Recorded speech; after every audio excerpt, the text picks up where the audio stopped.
ನಮಸ್ತೆ guarantee breaking ಬುಲೆಟಿನ್ಗೆ ಸ್ವಾಗತ. ನಾನು ರಮ್ಯಾ. ಕ್ರಿಸ್ಮಸ್ ದಿನವೇ ಎಂತ ದುರಂತ ಸಂಭವಿಸಿದೆ ನೋಡಿ. ಚಿತ್ರದುರ್ಗದಲ್ಲಿ ನಡುರಾತ್ರಿ ಬಸ್ ಒಂದು ಧಗಧಗನೆ ಹೊತ್ತಿ ಉರಿದಿದೆ.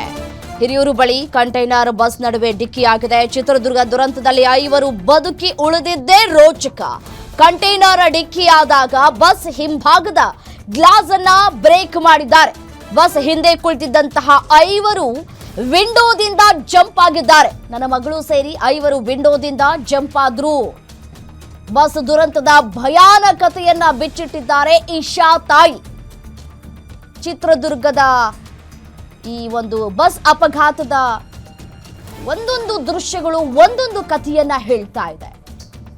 ಬಸ್ ಯಾವ ರೀತಿಯಾಗಿ ಹೊತ್ತು ಉರಿತು, ಯಾವ ರೀತಿಯಾದಂತಹ ಅಪಘಾತ ಆಯಿತು. ಈಗಾಗಲೇ 9ಕ್ಕೂ ಹೆಚ್ಚು ಜನರು ತಮ್ಮ ಪ್ರಾಣವನ್ನ ಕಳೆದುಕೊಂಡಿದ್ದಾರೆ. ಈ ದುರಂತದಲ್ಲಿ 5 ಮಂದಿ ಬದುಕುಳಿದಿದ್ದಾರೆ. ವಿಷಯ ತಿಳಿದು ನಾವು ತಕ್ಷಣ ಸ್ಥಳಕ್ಕೆ ಹೋದ್ವಿ. ಬೆಳಗ್ಗೆ 4 ಗಂಟೆಗೆ ನಾವು ಅಲ್ಲಿ ರೀಚ್ ಆಗಿದ್ವಿ. ನೋಡಿ, 2 ಗಂಟೆ 2:15 ಸುಮಾರಿಗೆ ನಡೆದಿರುವಂತಹ ಅಪಘಾತ ಇದು.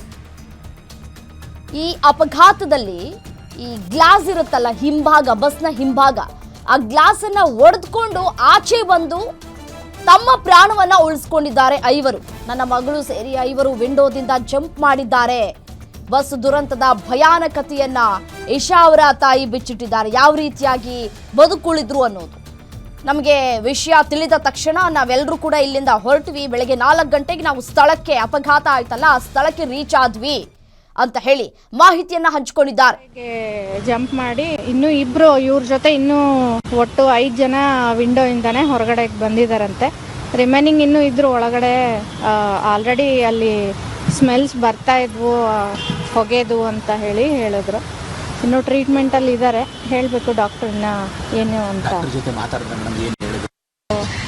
4 ಗಂಟೆ ಅಷ್ಟರಲ್ಲಿ ಅಲ್ಲಿ ರೀಚ್ ಆದ್ವಿ. ಅಷ್ಟರಲ್ಲೇ ನಿಯರೆಸ್ಟ್ ನಮ್ಮ ಫ್ರೆಂಡ್ಸ್ ಅವರಿಗೆ ಹೇಳಿಬಿಟ್ಟು ಅವ್ರನ್ನ ಅಲ್ಲಿಂದ ಫಸ್ಟ್ ಏಡ್ ಮಾಡಿಸಿ ಕರ್ಕೊಂಬರಕ್ಕೆ ಹೇಳಿದ್ವಿ. ನಾವು ಅಲ್ಲಿಂದ ಮತ್ತೆ ಪಿಕ್ ಮಾಡಿ ಇಲ್ಲಿ ಕರ್ಕೊಂಬಂದು ಅಡ್ಮಿಟ್ ಮಾಡಿದ್ವಿ ಅಪೋಲೋದಲ್ಲಿ. ಕಾಲ್ಗೆ ಏಟಾಗಿದೆ, ಒಬ್ಬರಿಗೆ ಕಾಲ್ಗೆ ಫ್ರ್ಯಾಕ್ಚರ್ ಆಗಿದೆ, ಇನ್ನೊಬ್ಬರಿಗೆ ಕಾಲ್ಗೆ ಸ್ಟಿಚಸ್ ಬಿದ್ದಿದ್ದಾವೆ. ಇನ್ನೊಂದು ನನ್ನ ಮಗಳಿಗೆ ಸ್ವಲ್ಪ ಹಣೆ ಮೇಲೆ ಗಾಯ ಆಗಿದೆ. ಸ್ವಲ್ಪ ಪ್ಯಾನಿಕ್ ಆಗಿದ್ದಾರೆ ಮಕ್ಕಳು. ಸೀಟಲ್ಲಿ ಇದ್ರು ಮೇಡಮ್. ಮತ್ತೆ ಅವ್ರಿಗೆ ಹೇಗೆ ಅವರು ಬ್ಯಾಕ್ ಸೈಡ್ ಸೀಟಲ್ಲಿ ಇದ್ರು. ಸೊ ಕಂಟೈನರ್ ಬಸ್ಗೆ ಹೊಡೆದಾಗ ಒಂದು ಗ್ಲಾಸ್ ಬ್ರೇಕ್ ಆಗಿದೆ ಹಿಂದ್ಗಡೆ. ಸೊ ವಿಂಡೋ ಇಂದ ಹೊರಗಡೆಗೆ ಜಂಪ್ ಮಾಡಿ ಇವರು ಹೊರಗಡೆ ಬಂದಿದ್ದಾರೆ. ಇನ್ನು ಬೇರೆ ಪ್ಯಾಸೆಂಜರ್ಗಳೆಲ್ಲ ಇನ್ನು ಒಳಗಡೆ ಇದ್ರಂತೆ. ಇವರು ಹೆದರ್ಕೊಂಡು ಇವರು ಹೊರಗಡೆ ಬರೋದ್ರಲ್ಲಿ ಬೇರೆಯವ್ರ ಮೇಲೆಲ್ಲ ಅವರು ಅಬ್ಸರ್ವ್ ಮಾಡಕ್ ಹೋಗಿಲ್ಲ. ಸೊ ಹಾಗಾಗಿ ಇನ್ನೂ 2 ಇವ್ರ ಜೊತೆ ಇನ್ನೂ ಒಟ್ಟು 5 ಜನ ವಿಂಡೋ ಇಂದಾನೆ ಹೊರಗಡೆ ಬಂದಿದ್ದಾರಂತೆ. ಇನ್ನೂ 2 ಇವ್ರ ಜೊತೆ ಇನ್ನೂ ಒಟ್ಟು 5 ಜನ ವಿಂಡೋ. ನೋಡಿ, ಇಶಾ ಅವರ ತಾಯಿ ಮಾತನಾಡ್ತಾ ಇದ್ರು. ಬಸ್ ಅಪಘಾತ ಆದಂತಹ ಸಂದರ್ಭದಲ್ಲಿ ಬಸ್ನ ಹಿಂಭಾಗದ ಈ ಒಂದು ಗ್ಲಾಸ್ ಬ್ರೇಕ್ ಆಗಿತ್ತು. ಆ ಗ್ಲಾಸ್ ಬ್ರೇಕ್ ಆದಂತಹ ಸಂದರ್ಭದಲ್ಲಿ 5 ಅಲ್ಲಿಂದ ಜಂಪ್ ಮಾಡಿ ತಮ್ಮ ಪ್ರಾಣವನ್ನು ಉಳಿಸ್ಕೊಂಡಿದ್ದಾರೆ. ಮತ್ತು ಅಪಘಾತ ತೀವ್ರತೆ ಎಷ್ಟರ ಮಟ್ಟಿಗಿತ್ತು, ಮತ್ತು ಆ ಅಪಘಾತ ಆದಂತಹ ಸಂದರ್ಭದಲ್ಲಿ ಏನು ಮಾಡಬೇಕು ಏನು ಅನ್ನೋದು ಅವರ ಅರಿವಿಗೆ ಇರಲಿಲ್ಲ. ಪ್ಯಾನಿಕ್ ಆಗಿದ್ದಾರೆ, ಭಯ ಆಗಿದ್ದಾರೆ. ಈಗಲೂ ಕೂಡ ಆಸ್ಪತ್ರೆಯಲ್ಲಿ ಚಿಕಿತ್ಸೆಯನ್ನು ಪಡೆದುಕೊಳ್ತಾ ಇದ್ದಾರೆ. ಈಗಲೂ ಕೂಡ ಅವರಿಗೆ ಆ ಅಪಘಾತ ಆಯ್ತಲ್ಲ, ಆ ಅಪಘಾತ ಆಗಿದ್ದನ್ನ ನೆನೆಸ್ಕೊಂಡು ಬೆಚ್ಚಿ ಬೀಳ್ತಾ ಇದ್ದಾರೆ ಮಕ್ಕಳು ಅನ್ನುವಂತಹ ವಿಚಾರವನ್ನು ಅವರು ಗ್ಯಾರಂಟಿ ನ್ಯೂಸ್ ಮುಂದೆ ಮಾತನಾಡುವಂತಹ ಸಂದರ್ಭದಲ್ಲಿ ಹೇಳಿದ್ದಾರೆ. ಮತ್ತೆ ಬಸ್ನಿಂದ ಹೇಗೆ ಬಚಾವಾದ್ರು ಅನ್ನುವಂತಹ ದೃಶ್ಯಾವಳಿಗಳು ಕೂಡ ಗ್ಯಾರಂಟಿ ನ್ಯೂಸ್ಗೆ ಲಭ್ಯವಾಗಿದೆ. ಯಾವ ರೀತಿಯಾಗಿ ಜಂಪ್ ಮಾಡಿ ತಮ್ಮ ಪ್ರಾಣವನ್ನು ಉಳಿಸ್ಕೊಂಡ್ರು, ಮತ್ತೆ ಹೊರಗಡೆ ಬಂದ ತಕ್ಷಣ ಅಲ್ಲಿ ಎಲ್ಲರೂ ಕೂಡ ಕಿರ್ಚಾಡ್ತಾ ಇದ್ದಾರೆ. ಹೇಗಾದ್ರೂ ಮಾಡಿ ಉಳಿಸಿ, ಬಚಾವ್ ಮಾಡಿ, ಒಳಗಡೆ ಇದ್ದವರನ್ನ ರಕ್ಷಣೆ ಮಾಡಿ ಅಂತ ಹೇಳಿ ಆ ಒಂದು ಕೂಗಾಟ, ಚೀರಾಟ ಕೇಳ ಸಿಗ್ತಾ ಇತ್ತು ಸ್ಥಳೀಯರಿಗೆ. ಮತ್ತೆ ಪ್ರತಿಯೊಬ್ಬರಿಗೂ ಕೂಡ ವಿಚಾರ ಮುಟ್ಟೋ ಅಷ್ಟರಲ್ಲಿ ಬಹಳ ಲೇಟ್ ಆಗೋಗ್ಬಿಟ್ಟಿತ್ತು ಅಂತ ಹೇಳಿ ಮಾಹಿತಿ ಸಿಗ್ತಾ ಇದೆ. ಕೆಲವರು ನಿದ್ರೆಯ ಮಂಪರ್ನಲ್ಲಿದ್ದು ಎದ್ದು ನೋಡುವಷ್ಟರಲ್ಲಿ ಏನಾಗ್ತಾ ಇದೆ ಸ್ಥಳದಲ್ಲಿ ಅಂತ ಹೇಳಿ ಗೊತ್ತೇ ಆಗ್ತಾ ಇರಲಿಲ್ಲ. ಅಷ್ಟರ ಮಟ್ಟಿಗೆ ಅಷ್ಟರಲ್ಲಾಗಲೇ ಬೆಂಕಿಯ ಕೆನ್ನಾಲಿಗೆ ಇಡೀ ಬಸ್ಸನ್ನೇ ಆವರಿಸ್ಕೊಂಡಿತ್ತು.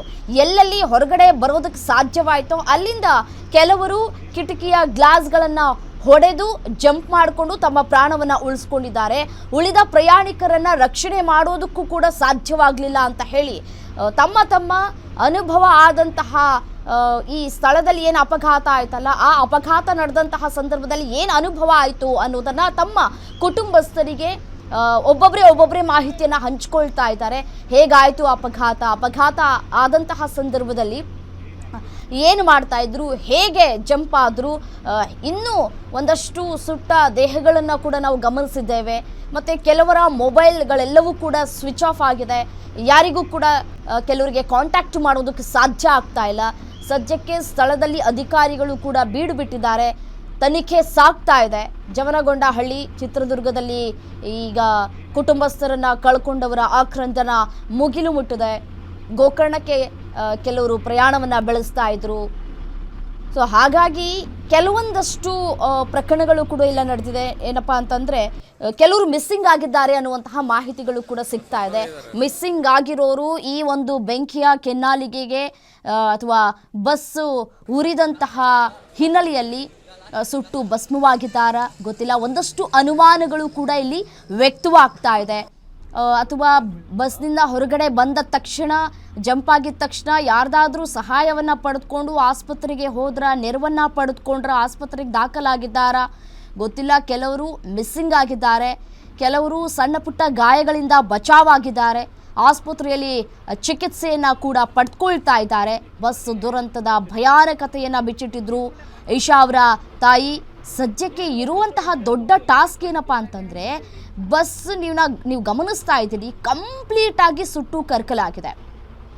ಮೃತದೇಹಗಳನ್ನು ಹೊರ ತೆಗೆಯೋದೇ ಬಹುದೊಡ್ಡ ಟಾಸ್ಕ್ ಇಲ್ಲಿ.